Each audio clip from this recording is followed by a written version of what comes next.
Navsari LCB પોલીસે શહેરમાં એક કારમાંથી 3.3 લાખના વિદેશી દારૂ સાથે 2 બુટલેગરોને ઝડપી પાડ્યા હતા તો 3 બુટલેગરોને વોન્ટેડ જાહેર કર્યા હતા।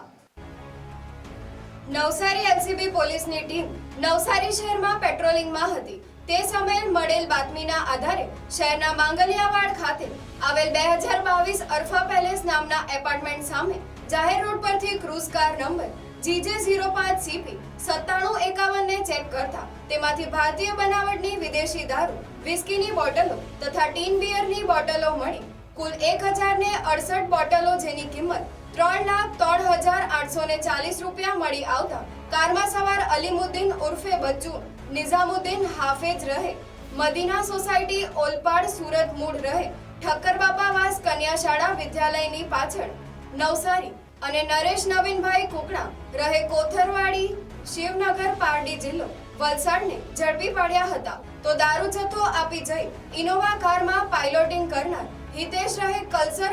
અને દારૂનો જથ્થો મંગાવનાર સાજિદ ઉર્ફે સમીર કોલી રહે સુરત અને પ્રવીણભાઈ ઉર્ફે પીનભાઈ નટવરભાઈ પટેલ રહે સાયણને વોન્ટેડ જાહેર કરી 3 લાખની ક્રૂઝ કાર મળી કુલ્લે 6,16,840 નો મુદ્દામાલ કબજે કરી વધુ તપાસ હાથ ધરી છે। Bureau report NTC news Navsari.